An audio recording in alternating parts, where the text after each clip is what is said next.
PowerPoint dice que son polisacáridos no ramificados, A ver, formados déjeme por ver. repeticiones de parejas de sacáridos. Déjeme ver.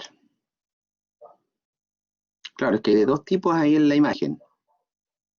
Déjame buscar esa imagen.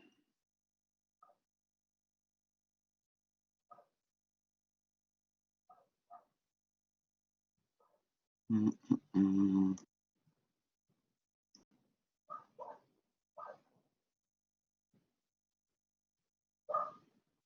Ah, claro. Lo que pasa es que la unidad, el glucosaminoglicano, es lineal, ¿ya? Pero pueden formar ramificaciones. ¿Por qué? Porque son estructuras, como te dijera, como un Lego. Pero hacia los lados puede formar ramificaciones. Se puede juntar un glucosaminoglicano con otro. Pero siempre las unidades básicas no son ramificadas. Si visualizamos la imagen de la diapositiva donde aparece glúcidos complejos, hay unas glucoproteínas que tienen cadenas de oligosacáridos, ¿ya? Cada cadena es no ramificada, está constituida por unidades básicas de glucosaminoglucanos. Pero si analizamos hacia los lados, pueden tener ramificaciones, ¿ya? Toda la unidad puede estar ramificada, como también puede estar lineal, como aparece en el proteoglucano. En el proteoglucano que está ahí, hay una cadena lineal de glicosaminoglicano, ¿ya? Las glucoproteínas que están a la derecha tienen cadenas lineales de glicosaminoglicanos, pero hacia los lados pueden presentar ramificaciones, ¿ya? La unidad básica no está ramificada, pero hacia los lados puede estar ramificada. Y aquí aparecen los ejemplos, el condroitin sulfato, el dermatan sulfato, etc. Ya estas son las unidades básicas. Si se fijan, el condroitin sulfato está formado por ácido glucurónico y N-acetil galactosamida. Ese es como un disacárido básico, eso no está ramificado. Pero se pueden juntar uno al lado del otro, formar cadenas lineales. ¿Ya? A eso se refiere. Bien, veamos. No. Ya chicos, ¿todos ven la diapo de ácidos nucleicos? La primera que está ahí. ¿Sí? Bien. Entonces, continuando con nuestras biomoléculas orgánicas, corresponde que ahora analicemos el tercer grupo de biomoléculas orgánicas que son los ácidos nucleicos. Cuando hablamos de ácidos nucleicos, rápidamente recordar que nos estamos refiriendo tanto al ADN como al ARN, ¿ya? Que son los ácidos nucleicos. Entonces, rápidamente recordar que nos estamos refiriendo al ADN y al ARN. ¿Cómo se forman los ácidos nucleicos? Los ácidos nucleicos tienen una estructura monomérica básica, igual que los glúcidos, ¿ya? Esta estructura monomérica corresponde a los nucleótidos. Ahí, por ejemplo, podemos observar un nucleótido, ¿ya?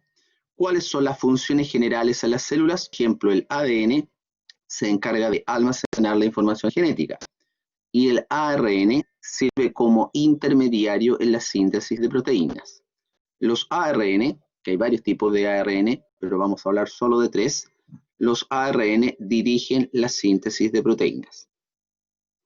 Bien, con respecto a la unidad monomérica básica, es el nucleótido, ¿ya? Recuerden también que los glúcidos tienen una unidad monomérica que son los monosacáridos. Después vamos a terminar hablando de las proteínas. Las proteínas también tienen una unidad monomérica básica que son los aminoácidos. Los lípidos no tienen unidad monomérica básica común para todos los lípidos. Es un grupo heterogéneo, ¿ya? Las propiedades físicas y químicas son iguales para todos, pero con respecto a la estructura química, los lípidos no tienen un monómero común. Ahora, los nucleótidos están compuestos por bioelementos primarios: carbono, hidrógeno, oxígeno, nitrógeno y fósforo. Recuerden que elementos primarios ocupan el 99% de la masa de los seres vivos. Ahora, para conformar cadenas de ácidos nucleicos, tenemos que ir uniendo la estructura monomérica que son los nucleótidos. Y cuando unimos nucleótidos vamos a conformar cadenas polinucleotídicas. El ADN y el ARN son cadenas polinucleotídicas. En el caso del ADN, el ADN es una doble hebra, es bicatenario, ¿ya? Donde una hebra va en un sentido y la otra hebra va en el otro sentido. En cambio, los ARN son monocatenarios, ¿ya? Pueden presentar plegamientos intracatenarios, pero son monohebra. Para conformar entonces esta monohebra de ARN o cada una de las monohebras del ADN es necesario ir ensamblando o uniendo los nucleótidos entre sí. Bien. ¿Cómo están conformados entonces la unidad monomérica de los ácidos nucleicos? Están formados por un grupo fosfato que tiene carga negativa, el cual está unido a un azúcar, a una pentosa, que es desribosa en el caso del ADN y ribosa en el caso del ARN. Y las bases nitrogenadas que también se unen al azúcar, a la pentosa, podemos encontrar adenina, timina, citosina y guanina en el ADN. Y en el ARN se reemplaza la timina por uracilo. ¿Ok? Ahora, vamos viendo la estructura básica del nucleótido. El nucleótido es mucho más complejo que un monosacárido, porque tiene 3 partes que lo conforman. Veamos acá en este nucleótido de adenina, aquí tenemos el grupo fosfato, el cual se une a la pentosa. Y a la pentosa está unida la base nitrogenada. Ahora, muy importante, siempre la base nitrogenada se une a la pentosa al carbono 1 de la pentosa. Ese que estoy indicando ahí, con la manito, ese es el carbono 1. Carbono 2, 3, 4, carbono 5. Al carbono 5 se une el grupo fosfato. El nucleótido que está al lado, la estructura es la misma, salvo que en vez de tener adenina tiene timina. La timina también se une al carbono 1 de la pentosa y el fosfato también se une al carbono 5 de la pentosa. Siempre en los nucleótidos las uniones son a los mismos carbonos. Acá igual, base nitrogenada al carbono 1, fosfato carbono 5. Acá igual, base nitrogenada carbono 1, fosfato carbono 5. ¿Ok? Ya. Ahora, con respecto a las pentosas, tipos de enlace. Este es un enlace N-glucosídico. Y este de acá, este me parece que era, a ver. Este es éster, un enlace éster. Fosfato, carbono 5, un enlace éster. ¿Ya? Este de acá, base nitrogenada al carbono 1, un enlace N-glucosídico. El de acá, fosfato, carbono 5, enlace éster. Bien. Entonces, con respecto a las pentosas, vamos a encontrar ribosa en el ARN y desoxirribosa en el ADN. Fíjense que la estructura es exactamente igual, ¿ya? Tienen 5 carbonos, pero hay una sola diferencia. Observar cuál sería la diferencia entre ribosa y desoxirribosa. ¿Carbono 2? La diferencia está en el carbono 2. En la ribosa encontramos un grupo H, como están escribiendo en el chat, hay un grupo H orientado hacia abajo del plano de la molécula. En cambio, en la desoxirribosa no hay OH, hay un hidrógeno orientado hacia abajo del plano de la molécula. Esa es la única diferencia. ¿Ya? Entonces aquí recordar que siempre al carbono 1 se une la base nitrogenada.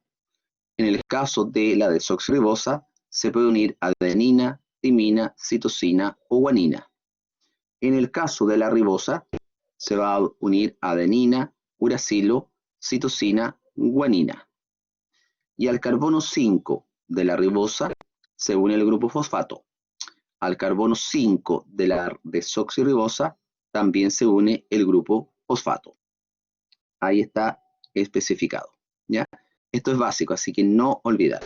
Volviendo un poquito atrás, si yo les presentara este nucleótido de guanina y les preguntara, ¿este nucleótido de guanina es un desoxirribonucleótido o un ribonucleótido? ¿Qué me dirían ustedes? ¿De ADN? De ADN. ¿Por qué de Ribo, ADN? porque la pentosa en el carbono 2 tiene un H y no un OH.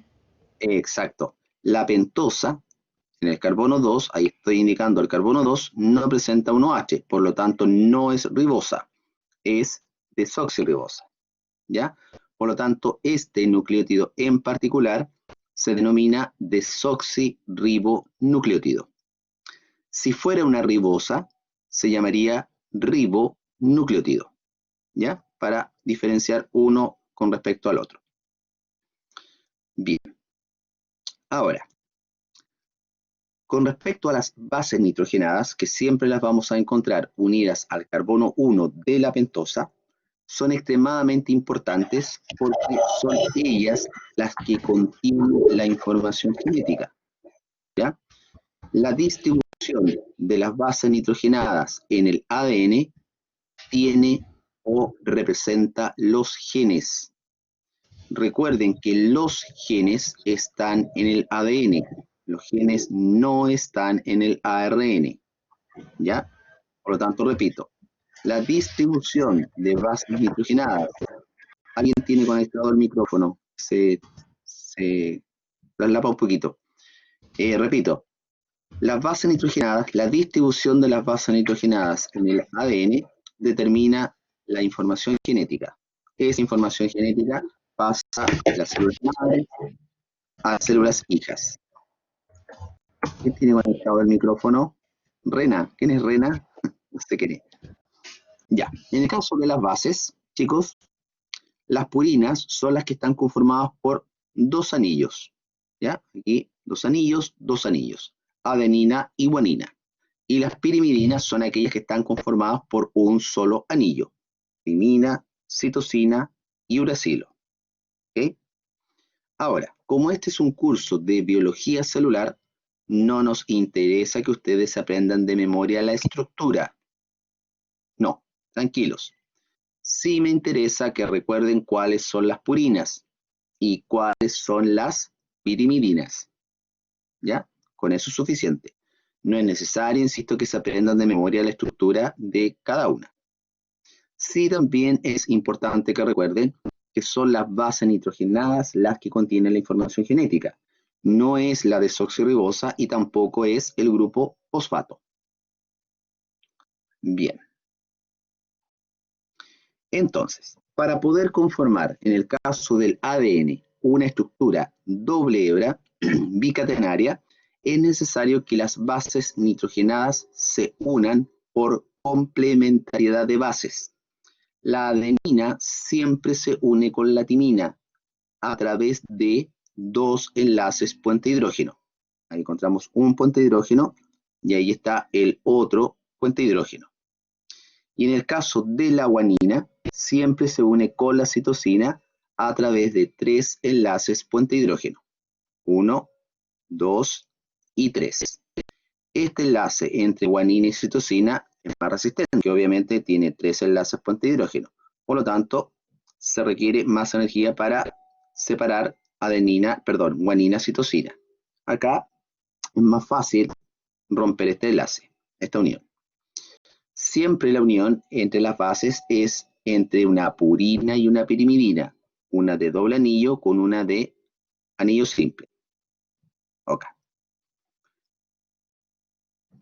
Ahora, los nucleótidos que conforman cadenas polinucleotídicas, tanto en el ADN como en el ARN, son aquellos nucleótidos que tienen solamente un grupo fosfato unido al carbono 5 de la pentosa.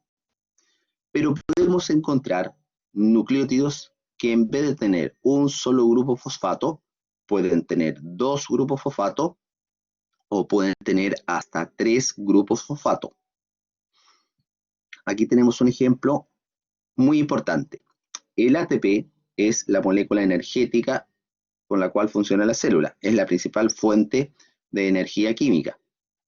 El ATP, que es adenosin trifosfato, corresponde a una adenina unida a ribosa. Pero esta ribosa, en vez de tener un fosfato en el carbono 5, tiene 3 grupos fosfato. ¿Ya? Cada vez que se rompe el tercer fosfato, se libera este fosfato, se libera energía química que sirve, por ejemplo, para catalizar reacciones bioquímicas dentro de la célula, o una energía para poder movilizar solutos en contra de gradientes de concentración. La energía principal que tiene el ATP radica en el tercer grupo fosfato. Cuando se rompe, esa energía sirve para realizar un trabajo dentro de la célula. Si se pierde un grupo fosfato, ya no tengo ATP, me queda como ADP, adenosin difosfato. El ADP también puede aportar energía menor, ¿sí?, cuando se rompe el enlace del segundo fosfato con el primer fosfato. Por lo tanto, el ADP también puede servir como molécula energética, de menor grado, pero puede servir. Ahora, cuando queda un solo grupo fosfato, va a quedar como AMP, adenosin monofosfato. Este AMP, el nucleótido, ese es el que puede conformar cadenas polinucleotídicas, solamente cuando tiene un solo grupo fosfato. Si tiene 2 o tiene 3, su función es distinta, sirve como molécula donadora de energía. Ahora, si prestamos atención en la imagen de abajo, aquí tenemos un nucleótido de guanina, ¿ya?, que está unida al carbono 1 de la desoxirribosa. Aquí tengo el grupo fosfato. Todo esto entonces es un solo nucleótido, el cual se une al nucleótido siguiente que está arriba. Es un nucleótido de citosina, ¿ya? Por lo tanto, prestar atención acá, que para conformar las cadenas, repito, polinucleotídicas, siempre los nucleótidos deben tener un solo grupo fosfato.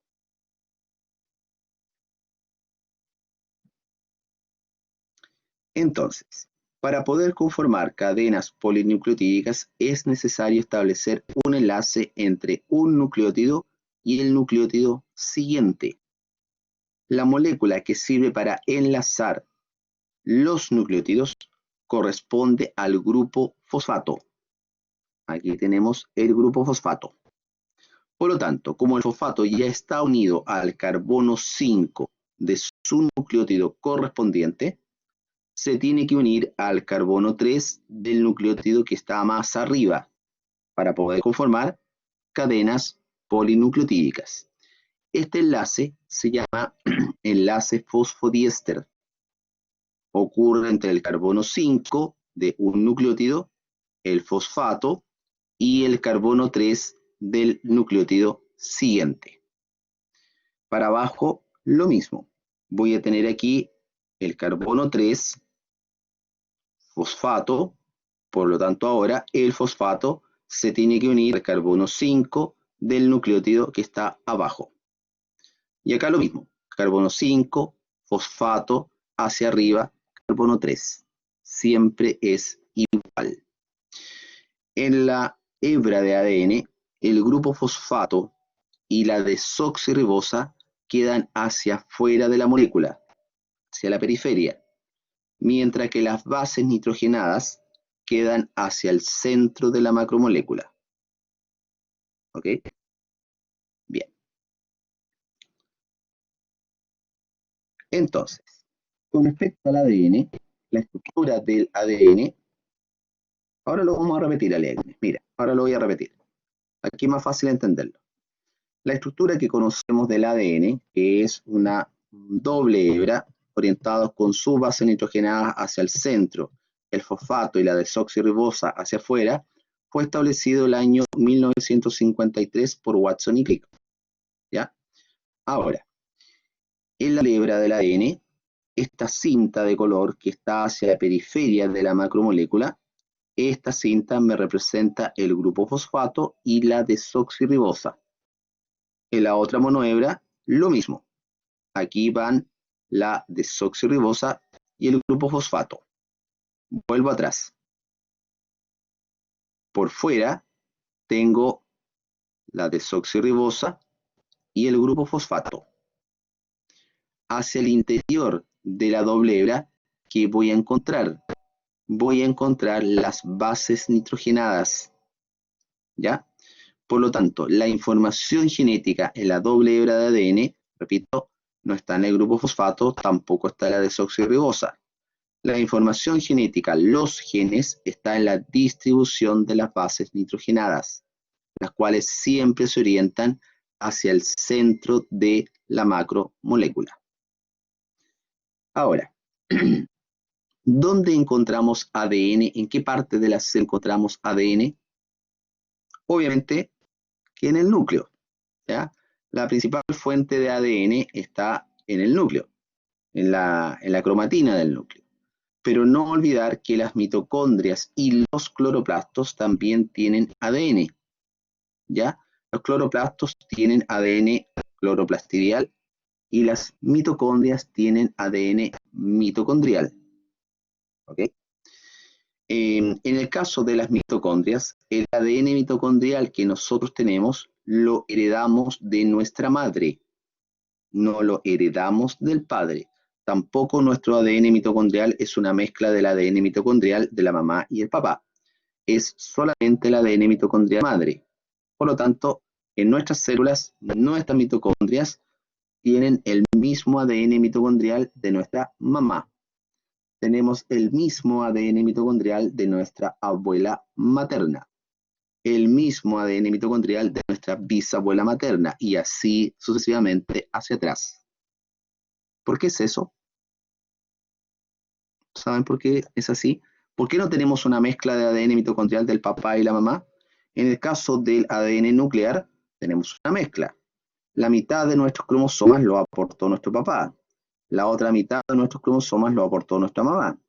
Pero en el caso del ADN mitocondrial, el 100% de nuestro ADN mitocondrial viene de la madre. Por la ¿Sí? fecundación, yo creo. ¿Por qué, perdón? No te escucho bien. ¿La fecundación? Claro, tiene algo que ver en la fecundación, hay algo importante.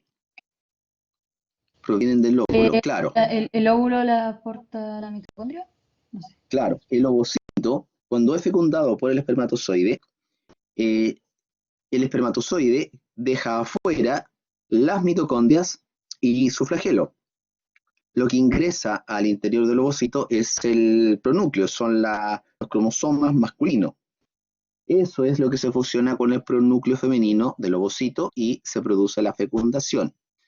Ahora, el ovocito ya viene con mitocondrias, que son las mitocondrias maternas. Por lo tanto, el espermatozoide no aporta sus mitocondrias. El espermatozoide tiene hartas mitocondrias que le aportan energía para poder desplazarse, ¿ya? Para mover el flagelo. Pero cuando ocurre la fecundación, no entran las mitocondrias paternas, ¿ya? Por lo tanto, cada vez que se va dividiendo el cigoto, cada una de las células hijas siempre van heredando las mitocondrias maternas. Esa es la razón, ¿ya? Ahora, en la estructura del ADN, una hebra va en un sentido y la otra hebra va en el otro sentido. Las hebras en el ADN son antiparalelas.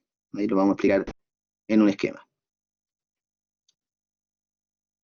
Ya. Tenemos acá entonces una corta sección de la doble hélice del ADN. ¿Ya? Prestemos atención a la hebra del lado izquierdo. Aquí tengo la desoxirribosa. Al carbono 1 está unido la citosina. Carbono 5, fosfato. Carbono 3, Por lo tanto, aquí tengo un enlace fosfodiéster y aquí tengo el nucleótido de la parte superior, que es un nucleótido de adenina. Adenina unida al carbono 1. Al carbono 5 está el fosfato correspondiente de este nucleótido. Fíjense acá que esta hebra va desde arriba hacia abajo en sentido 5' fosfato al extremo 3' OH. ¿Por qué? Por la orientación de los carbonos en la desoxirribosa. Vamos viendo. Aquí tengo carbono 1, carbono 2, carbono 3, 4 y 5. Carbono 3, OH. Por lo tanto, este extremo es el extremo 3' OH. Arriba, 1, carbono 2, carbono 3, carbono 4, carbono 5. Por lo tanto, arriba tengo el extremo 5' fosfato. Entonces, esta hebra va desde 5' a 3'. ¿Ya? ¿Qué pasa con la hebra que está al lado? La hebra que está al lado es antiparalela, va en el otro sentido. Abajo es 5' fosfato y arriba es 3' OH. Entonces podemos observar que la citosina se ha unido por complementariedad con la guanina, 3 puentes de hidrógeno, y aquí tengo la adenina unida a la timina a través de 2 puentes de hidrógeno. Entonces, veamos lo siguiente. La guanina siempre se une a la desoxirribosa al carbono 1. Ahí el número 1 está desplazado, ahí hay un pequeño error. Borrar ese 1, ese carbono que está ahí es el carbono 2. Este que está ahí es el carbono 1. Repito para todos, por favor corregir en la diapositiva. Ese que estoy indicando con la manito, ese es el carbono 1. Ese que está ahí es el carbono 2. Muy bien, gracias por colocar el número. Ese que está acá es el carbono 3, carbono 4, carbono 5. Está un poquito corrido el número 5. Ese que está ahí, carbono 5, fosfato. Por lo tanto, este es el extremo 5' fosfato. Vamos hacia arriba. Tengo carbono 3, fosfato, carbono 5, enlace diéster. Carbono 4, carbono 3, OH, extremo 3' OH. ¿Se entiende? ¿Sí? ¿No? ¿Repetimos? El sentido en las hebras del ADN es extremadamente importante entenderlo, sobre todo cuando estudiemos la unidad 4, la unidad de biología molecular, porque ahí vamos a estudiar la replicación, y la replicación del ADN ocurre desde el extremo 5' al extremo 3'. La transcripción de la ARN va de 5 a 3', y la traducción o síntesis de proteína también va de 5 a 3'. ¿Ya? Por lo tanto, repito y recalco, es muy importante conocer cuál es el extremo 5' y el extremo 3' en una hebra de ADN, también en una hebra de ARN. ¿Cómo lo puedo saber? Por el carbono en la pentosa. Aquí tengo el carbono 5 unido al fosfato, por lo tanto arriba extremo 5' fosfato. Acá tengo carbono 3 OH, extremo 3' OH. Al ladito, como es antiparalela, voy a tener el carbono 5' fosfato, extremo 5' fosfato. Y arriba tengo el carbono 3 OH, extremo 3' OH. ¿Ok?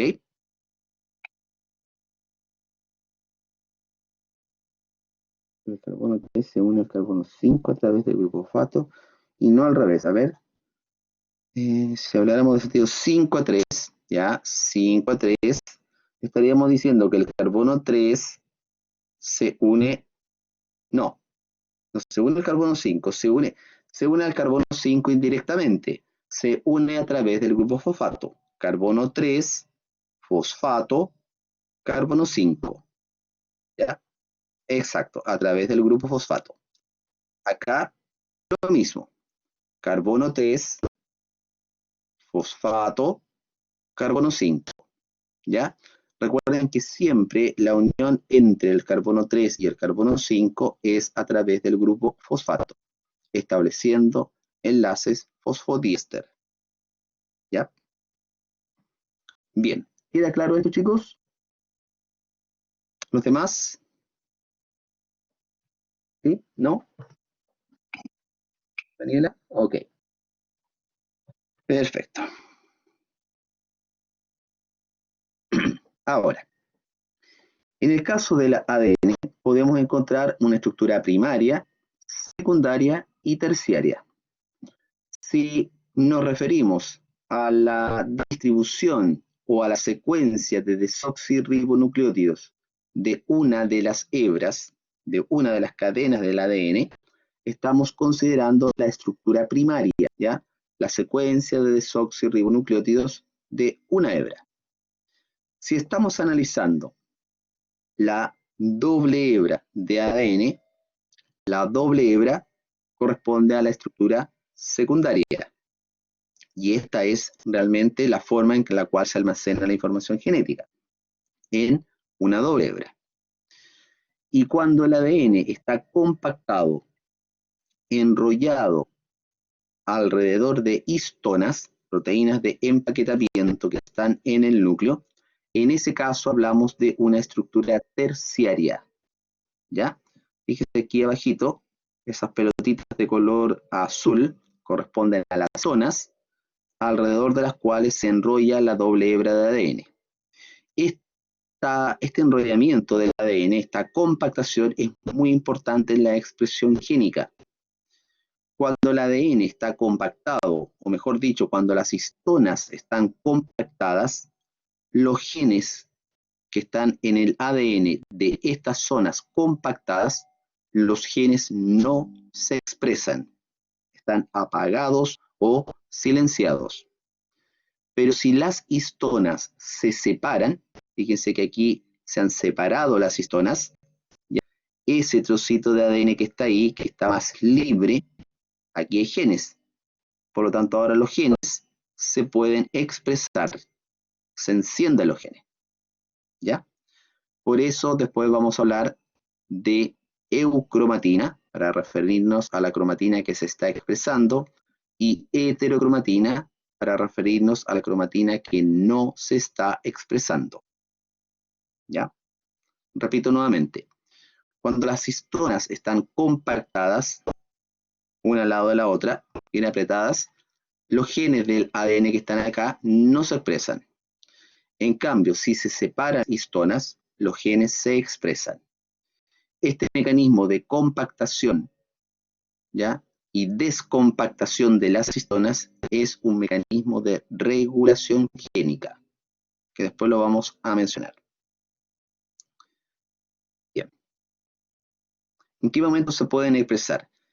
Buena pregunta. Cuando la célula se está diferenciando, necesita ir expresando genes, algunos, y otros los tiene que ir apagando. Entonces, algunos mecanismos de regulación génica implican que estas histonas vayan compactando y descompactando, ¿ya? Hay una serie de otras proteínas y de enzimas que están participando en el proceso. Por lo tanto, están ayudando a que las histonas se compacten. Por lo tanto, si la célula necesita apagar genes en algún momento, esas histonas se juntan, no se expresan esos genes. Hay otros mecanismos de regulación, como son la metilación del ADN, que también lo vamos a mencionar más adelante, ¿ya? La metilación del ADN también es un mecanismo para regular la expresión de los genes. ¿El cromosoma sería una estructura cuaternaria o solo se le llama cromosoma? Cromosoma es una estructura terciaria altamente compactado, el ADN. El cromosoma vendría a ser el mayor grado de compactación que adquiere el ADN, ¿ya? Y ese grado de compactación está dado por la compactación de las histonas. El ADN no está libre dentro del núcleo, siempre está enrollado alrededor de histonas, proteínas de empaquetamiento, ¿ya? No es que esté sola la doble hebra, no, está empaquetada alrededor de histonas. Exacto, las histonas forman la cromatina. Exacto. Bien. Ahora, con respecto al ARN, ácido ribonucleico, los ARN son principalmente monohebra, hebra simple, ¿ya? Los tres más importantes que ustedes tienen que recordar siempre son los que participan directamente en la síntesis de proteínas. El ARN mensajero, el ARN de transferencia y los ARN ribosomales, que están en los ribosomas, ¿ya? Fíjense acá que el ARN mensajero es monohebra, hebra simple, ¿ya? Pero en el caso del ARN de transferencia, el ARN de transferencia es una sola hebra que se ha plegado en tres partes. Ahí presenta un plegamiento, aquí presenta otro plegamiento, aquí presenta otro. Y tiene tres bucles. 1, 2, 3. Ahora, el ARN de transferencia, si bien es una monohebra, presenta plegamientos intracatenarios dentro de la misma hebra. Por lo tanto, aquí pareciera que fuera doble hebra, pero es una misma hebra que se ha plegado.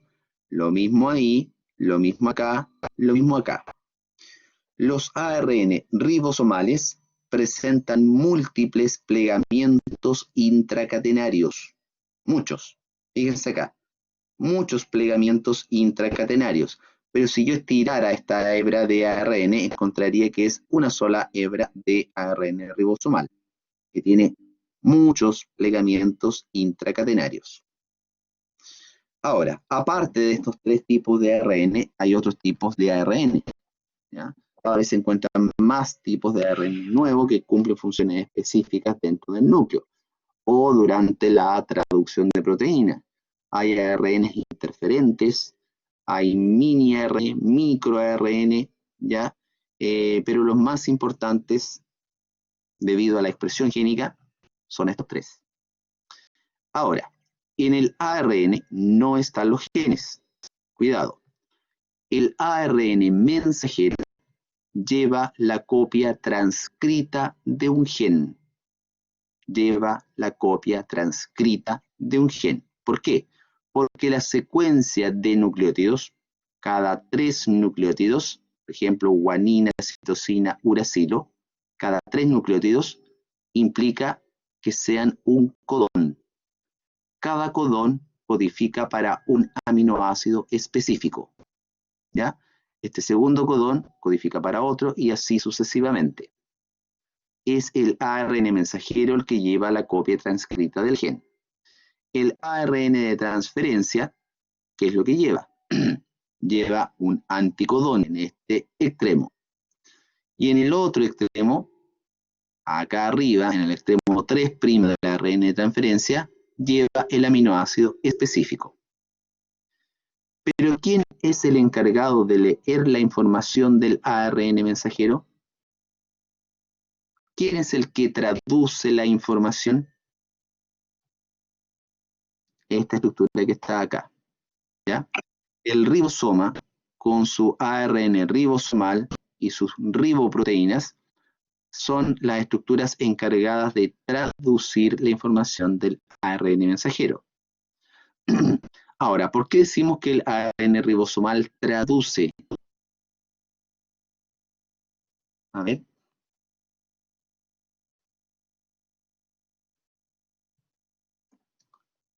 ¿Por qué decimos que traducen la información del ARN mensajero?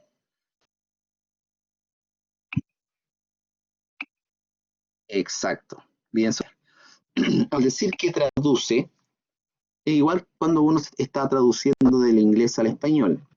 De un lenguaje, de un idioma, pasa a otro idioma, ¿ya? Acá esta traducción es un cambio en el lenguaje químico. Aquí la información está como ribonucleótidos. Previamente, en el ADN, el gen son secuencias específicas de desoxirribonucleótidos, pero las proteínas no son desoxirribonucleótidos ni son ribonucleótidos. Las proteínas son secuencias de aminoácidos. Por lo tanto, hay que traducir la información química. hay que pasarlas del lenguaje de ribonucleótidos al lenguaje de cadenas polipeptídicas, cadenas de aminoácidos. Quien hace ese trabajo específico lo hace el ARN ribosomal. ¿Ya? Más adelante vamos a estudiar la traducción y vamos a volver a retomar estos conceptos. Cuando se habla de codificar, codificar el material genético, codificar el material genético es esto, pasar de genes a proteínas, ¿ya? El ADN codificante, el ADN que pasa de gen a proteína, solamente es el 2% de los genes, del material genético, ¿ya? El otro 98% no es ADN codificante, ¿ya? Dentro del 98% restante hay genes que expresan ARNs. Hay otros que nunca se expresan. Hay pseudogenes. Hay restos de genes. Imagínense, hay restos de genes de virus, genes de insectos. Hay genes que están muy repetidos. Hay basura genética. Y hay secuencias genéticas que no se saben para qué o cuál es la función específica, ¿ya? Cuando hablamos de ADN codificante nos estamos refiriendo al ADN que forma proteínas, que solamente es un 2%. Bien, ¿qué otro aspecto de esto? Bien, para ir terminando, ácidos nucleicos. Ya chicos, tenemos un breve ejercicio, muy simple, pero resume lo que hemos analizado en la clase de hoy. Dice arriba, diferencias estructurales entre el ADN y ARN, ¿ya? Tengo en primer lugar establecer diferencias entre los dos tipos de nucleótidos. Tengo aquí a la izquierda un nucleótido de ADN y a la derecha tengo un nucleótido de ARN. Ya. ¿Cuál sería la principal diferencia entre un desoxirribonucleótido y un ribonucleótido? El carbono 2. A ver, sí, pero más general la respuesta, porque la pregunta es ¿cuál es la diferencia entre desoxirribonucleótido y ribonucleótido? Exacto, la respuesta es la pentosa, ¿ya? Esa es la principal diferencia. En los desoxirribonucleótidos que forman ADN, la pentosa es desoxirribosa. Y en los ribonucleótidos que forman ARN, la pentosa es ribosa, ¿ya? Ahora, si la pregunta fuera, ¿cuál es la diferencia entre desoxirribosa y ribosa? Ahora sí, la diferencia está en el carbono 2, ¿cierto? Aquí está la diferencia. La ribosa tiene un OH en el carbono 2, orientado hacia abajo del plano de la molécula, y la desoxirribosa no tiene OH, tiene un hidrógeno, orientado abajo, ¿ya? Ahora, considerando las bases nitrogenadas, ¿cuál sería otra diferencia entre desoxirribonucleótidos y ribonucleótidos?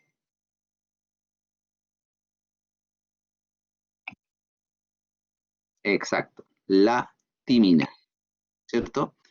En los desoxirribonucleótidos vamos a encontrar adenina, citosina, guanina y timina, mientras que en el ARN no hay timina, se reemplaza por uracilo. Exacto.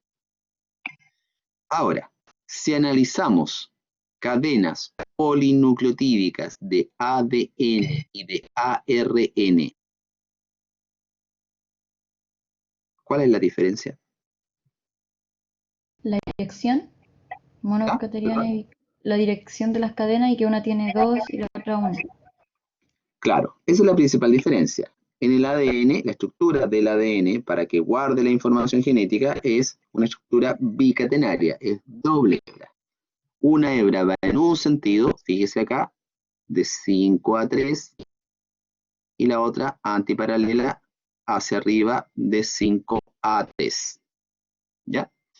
Los ARN son monohebra, también tienen sentido. 5 a 3'. ¿Ya? Este que está ahí es el carbono 5. Ese que está acá, a ver, manito, ahí podemos encontrar el carbono 1, ¿ya? Carbono 2, carbono 3, fosfato, carbono 5, enlace fosfodiéster. Fíjense que aquí hay un puntito rojo. Este puntito rojo me representa, vamos acá arriba, el grupo OH del ARN. ¿Ya? A ver, ¿qué otra cosa de esto?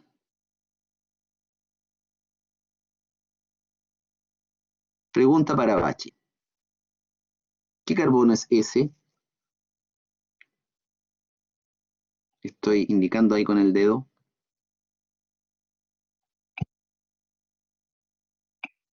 Exacto. El carbono 2.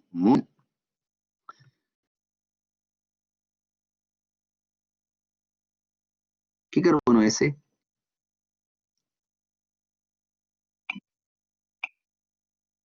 Uno, 4, 4. A ver. Los pillé. Ese no es un carbono. Ese es el oxígeno. Ese que está ahí es oxígeno. Fíjese acá arriba. Ese es oxígeno. ¿Ya? Este que está ahí no es un carbono. Es el oxígeno de la desoxirribosa, que cicla la estructura de la desoxirribosa. La desoxirribosa tiene 5 carbonos. Vamos viendo. Ahí está el 1, 2, ahí está el 3, 4 y 5. Ahí. Pero ahí, chiquillos, tengo un oxígeno. Acá en la ribosa, lo mismo. Ahí tengo oxígeno. ¿Ya? Oxígeno. Ahí está el oxígeno. Perfecto. Para terminar el tema entonces de los ácidos nucleicos, vamos a recalcar esto que está aquí. Está el primer dogma, la primera, digamos, claro, dogma central de la biología molecular que se modeló. Cuando el ADN, ¿cierto?, genera copias de sí mismo, eso es la replicación. ¿Cuándo hace esto el ADN? Cuando la célula va a entrar a división celular.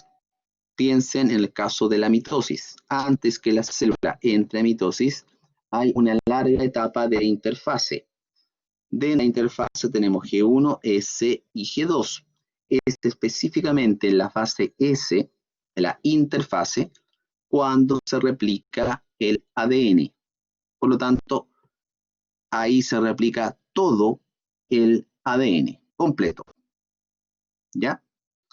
Ahora, cuando se expresan los genes, el ADN va a formar ARN. ¿Ya? Eso se llama transcripción. Puede formar ARN mensajeros, de transferencia, ribosomales, mini ARN, micro ARN, otros tipos de ARN. Pero no todo el ADN se transcribe. No todo. Hay secuencias que no se transcriben, que nunca se transcriben. ¿Ya? No sabemos cuál es la función. Puede que estén regulando la estabilidad del ADN, algunos son ADN que ha ido quedando como resto de la evolución, otros dicen que son ADN basura, no se sabe. Ahora, cuando el ARN mensajero es traducido por los ribosomas, en este caso hablamos de traducción porque se va a formar proteína. Pero solamente una parte del ADN es ADN codificante que va a formar proteína, una pequeña parte de todo el ADN. ¿Ya? Ahora, los genes están en el ADN. Los genes son secuencias específicas de desoxirribonucleótidos, ¿ya? Por lo tanto, la función del ADN es guardar la información genética o almacenar la información genética, ¿ya? Mientras que los ARN son intermediarios en la síntesis de proteínas, dirigen la síntesis de proteínas. Esa es la función general.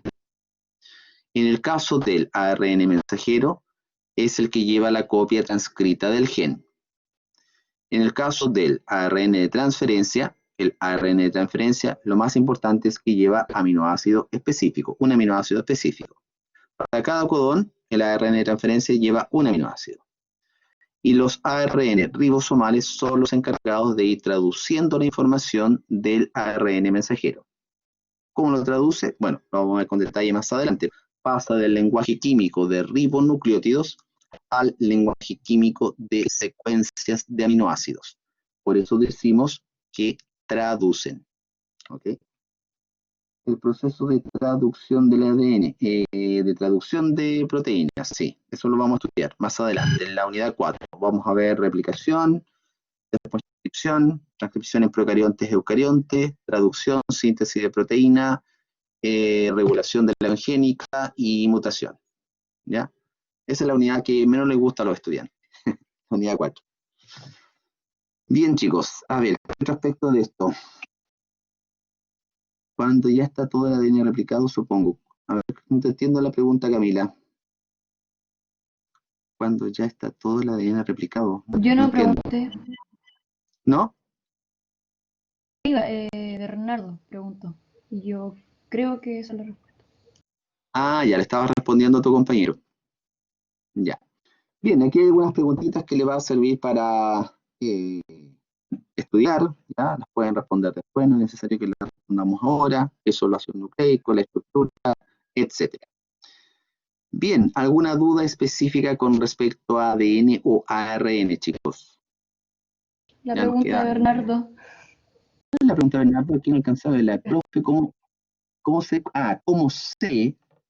cuándo se termina la replicación? Buena pregunta. Cuando se replica todo el ADN. Ahora, ¿cómo la célula sabe cuándo se replica todo el ADN? Por enzimas específicas que están regulando el proceso. ¿Ya? Hay un punto de control que está al final de la fase S que determina, las enzimas están chequeando si quedan restos de ADN por replicar. Si todavía queda un poquito de ADN sin replicar, se demora en pasar a la fase G2. Pero cuando ya han detectado que todo el ADN está replicado, ahí la célula pasa a G2 y se empieza a compactar la cromatina, ¿ya? Y después pasa a profase y después se divide, ¿ya? Hay un estricto control del ciclo celular, dado principalmente por proteínas reguladoras, proteínas que se llaman ciclinas, ¿ya? Hay varios tipos de ciclinas, cada vez se encuentran más ciclinas, y para que estas vayan, digamos, regulando el paso consecutivo de las etapas del ciclo, tienen que funcionar con una secuencia que tiene la capacidad de fosforilar, que se llaman CDK, cinasas dependientes de ciclina, ¿ya? Eso lo vamos a ver más adelante. Sí, tenemos que ver las proteínas. Sí, Paulita. Ahora, una vez que terminemos el ADN, vamos a hablar de estructura de proteínas, ¿ya? Aspectos generales de estructura, ¿ya? De estructura de proteínas. El ARN de transferencia. Veamos el ARN de transferencia. A ver. Ya, aquí lo tenemos, el ARN de transferencia. El ARN de transferencia es una hebra simple de ARN, ¿ya? Fíjense, todo esto es una sola hebra que se ha plegado, ¿ya? Que se ha unido por complementariedad de bases, ¿ya?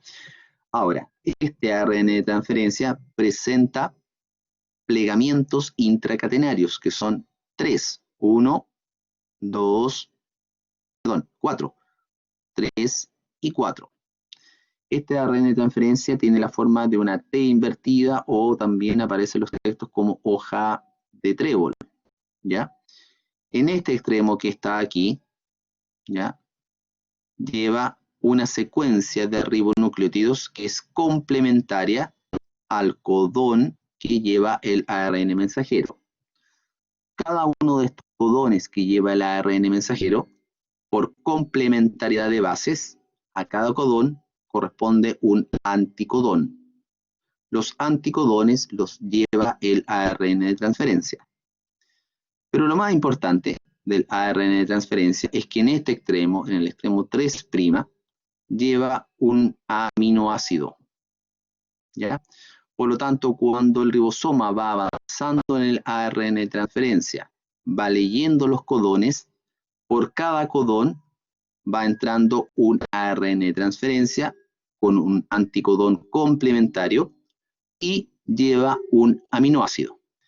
Y en cada lectura se va uniendo un aminoácido con otro aminoácido con otro aminoácido a través de enlaces peptídicos. Por lo tanto, al final, cuando se lee todo el ARN de mensajero, hay una secuencia de términos que reconoce el ribosoma, termina la traducción, se separa la unidad menor y mayor del ribosoma y me queda libre una cadena polipeptídica que finalmente se transforma en una proteína. ¿Ya? Vamos a ver más adelante que hay dos zonas dentro de la célula donde se sintetizan proteínas. Una parte es en el citosol, gracias a ribosomas libres que están en el citosol, y otra zona que es en la cara citosólica del retículo, del RER.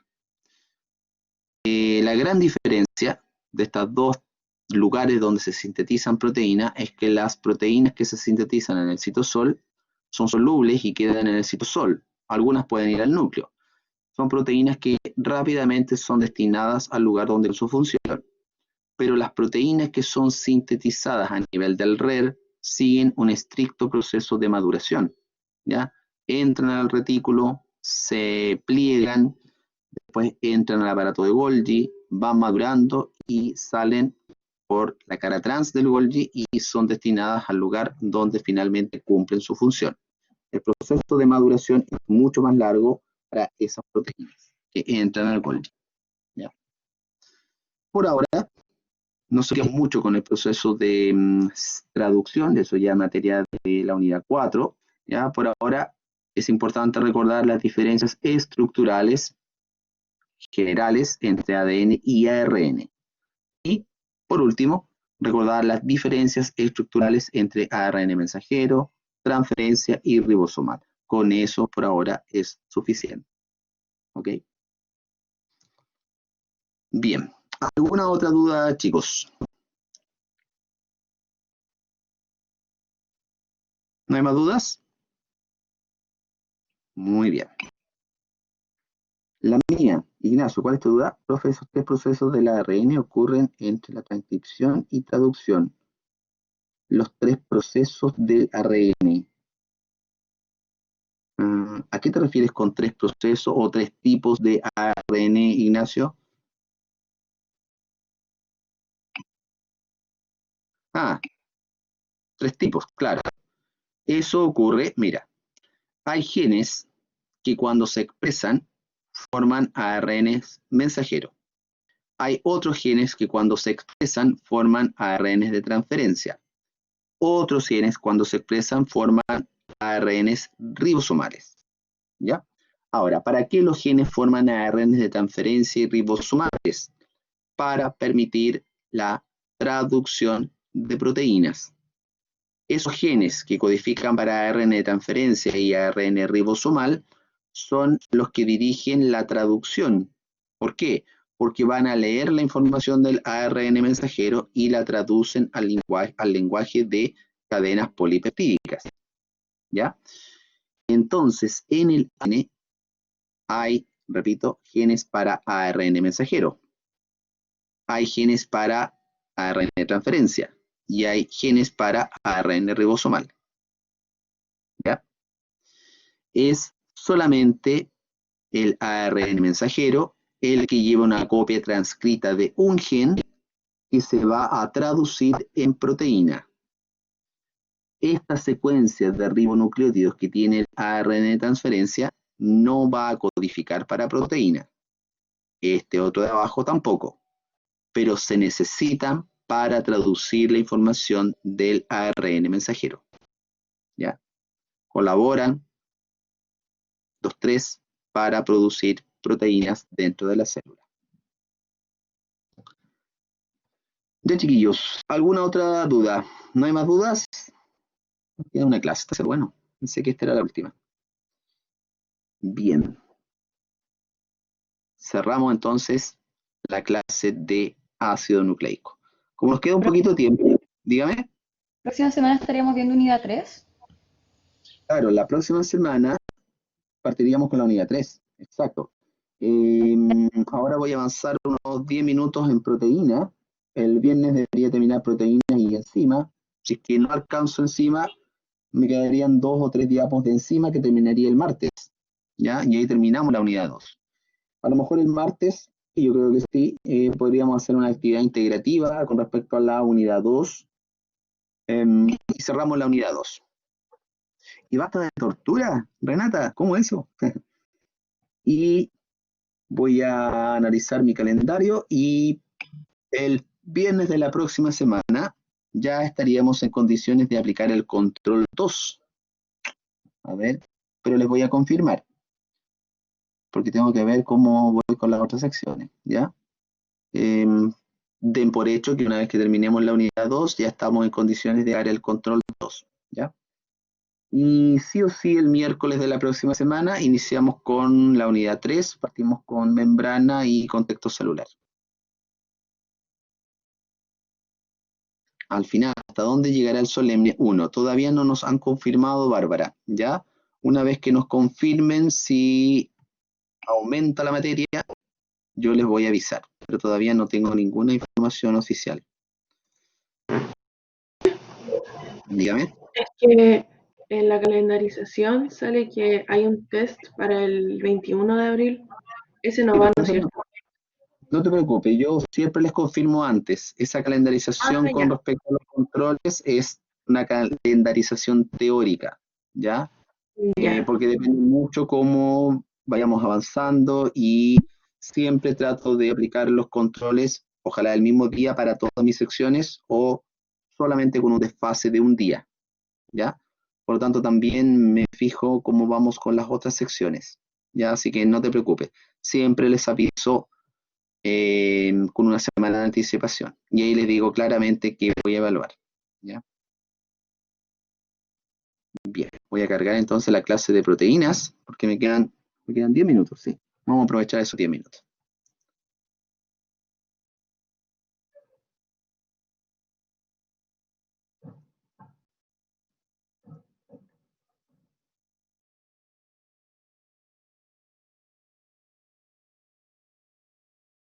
Se está cargando, está medio lento el sistema.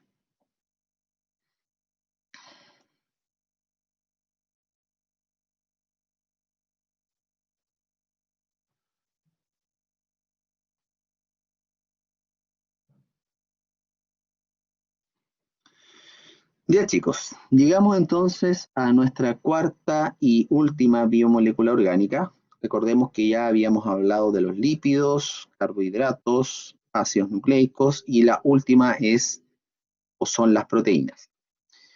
Bien, con respecto a las proteínas, siempre digo, porque la pregunta aquí dice, ¿qué son las proteínas?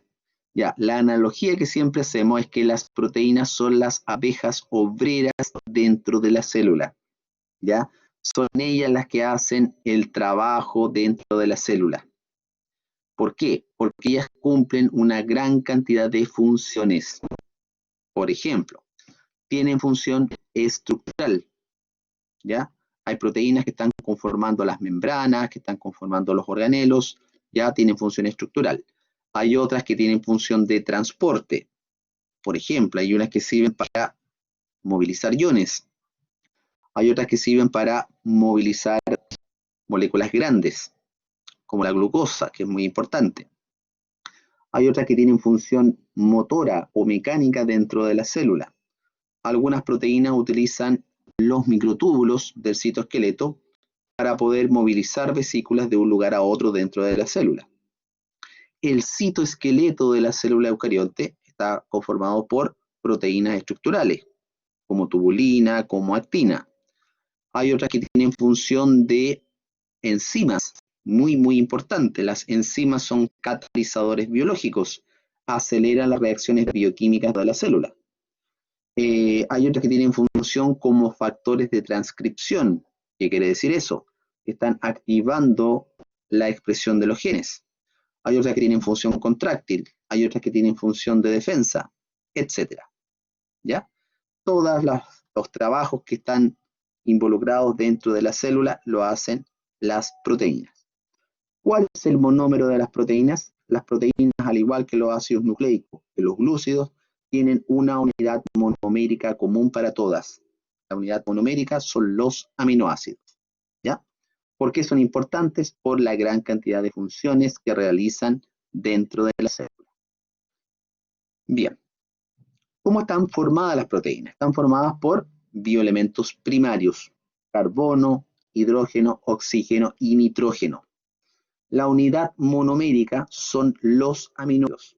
Por lo tanto, si voy uniendo un aminoácido con otro aminoácido con otro, voy a conformar largas cadenas polipeptídicas que van a conformar macromoléculas. ¿Ya? Fíjense acá, tenemos una proteína de estructura cuaternaria, está muy plegada, y cada una de estas líneas está conformada por cadenas de aminoácidos.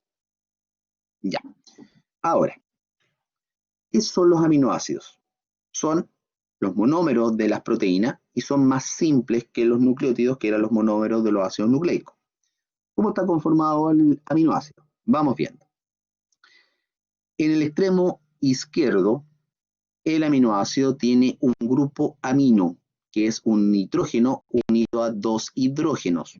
También puede estar unido a 3 hidrógenos, en ese caso va a tener carga positiva. En el centro hay un carbono que se denomina el carbono alfa, ¿ya? Este carbono alfa está unido a un hidrógeno y en esta partecita de acá tiene un grupo R o cadena lateral. Y en el extremo derecho, al carbono alfa, se une un grupo carboxilo, COOH, el mismo grupo carboxilo que habíamos analizado cuando hablamos de los ácidos grasosos. ¿Ya? Por lo tanto, esta estructura es lo básico de un aminoácido. Todos los aminoácidos tienen en común el grupo carboxilo, el carbono alfa unido al hidrógeno y el grupo amino. En lo único que se diferencian estructuralmente los aminoácidos es en la cadena R o cadena lateral. ¿Ya? Esto es lo que diferencia a los distintos tipos de aminoácidos. Bien. Para poder conformar entonces cadenas polipeptídicas, es necesario establecer un enlace covalente, un enlace rígido, donde se comparten electrones entre dos aminoácidos. Cada vez que se forma un enlace entre los dos aminoácidos, que se llama enlace peptídico, se va a liberar, por deshidratación, una molécula de agua. Lo mismo que ocurría cuando se conformaba un enlace glucosídico. Carbono, oxígeno, carbono. Lo mismo cuando conformábamos enlaces éster. ¿Ya? Bien, vamos viendo. Atención. Tengo aquí un primer aminoácido. Ojo, ahí está el grupo carboxilo. Aquí tengo el carbono alfa, el grupo amino y el grupo R, o cadena lateral. Por lo tanto, voy a unir este aminoácido 1 con el aminoácido 2. ¿Ya? Aquí en el aminoácido 2 visualizo el grupo amino, carbono alfa y el grupo carboxilo y la cadena lateral. ¿Cómo se establece el enlace peptídico? Siempre entre el carbono del carboxilo con el nitrógeno del grupo amino. Resultado, enlace peptídico, carbono, nitrógeno. Y se libera una molécula de agua. ¿De dónde viene esta agua? Viene de SOH que sale ahí, que se une con un hidrógeno del grupo amino. Me queda una molécula de agua. Y el enlace entonces va a ser entre el carbono y el nitrógeno del grupo amino. ¿Ok? Ahora, para seguir uniendo más aminoácidos, puedo unir aquí hacia la izquierda. Por lo tanto, este nitrógeno del grupo amino de este aminoácido lo uno con el carbono del carboxilo de otro aminoácido. Y acá, en el otro extremo, el carbono del carboxilo de este aminoácido lo sigo uniendo ahora con el nitrógeno del grupo amino del aminoácido siguiente. Por lo tanto, me van a ir quedando cadenas de aminoácidos, cadenas peptídicas o cadenas polipeptídicas. ¿Ya? Bien. ¿Se entiende? Paulina, Patricio, Camila, Bárbara. ¿Sí? Ok. ¿Para cuándo quedó el solemne? Para la semana del 4 de mayo. Ahí les voy a avisar la fecha exacta. ¿Ya? Bien. Vamos a terminar con esto la clase porque ya me quedan 3 minutos. Podemos clasificar los aminoácidos si los podemos sintetizar en nuestra célula o no lo podemos sintetizar. Los aminoácidos esenciales son aquellos que no podemos sintetizar. Tenemos que incorporarlos sí o sí con los alimentos. Por ejemplo, isoleucina, lisina, estos que están aquí en la primera columna. ¿Ya? En el caso de los niños es esencial histidina. Ahora, los no esenciales son aquellos que no es necesario que incorporemos con los alimentos, porque los podemos sintetizar. ¿Ya? Nuestra célula tiene la maquinaria enzimática y los mecanismos metabólicos para, por ejemplo, sintetizar alanina, aspargina, cisteína, todos los que están en la columna del lado derecho. Ahora, no es importante que se aprendan de memoria cuáles son los esenciales y los no esenciales. No. Pero sí me interesa que entienda la diferencia entre el concepto de esencial y no esencial. ¿Ya? Repito, los no esenciales son los que podemos sintetizar. No es necesario que los incorporemos con los alimentos. Pero los esenciales sí tenemos que incorporarlo con los alimentos, porque no los podemos sintetizar. ¿Ya? Bien. ¿Alguna pregunta, alguna duda con respecto a esta primera parte de proteínas? El viernes terminamos proteínas y si voy un poquito rápido, debería terminar con enzimas. ¿Alguna duda, chiquillos? Enlace peptídico, ¿no? Estructura aminoácido. Camila, Bárbara, Patricio. ¿No? Bien, quedamos hasta aquí entonces. Nos reunimos nuevamente el viernes en la tarde. Sí, tenemos que hacer la tarde a las 14:40 horas. Ya, chicos, cuídense. Un abrazo para todos. Nos vemos el viernes. Bye, bye. Chao, chao.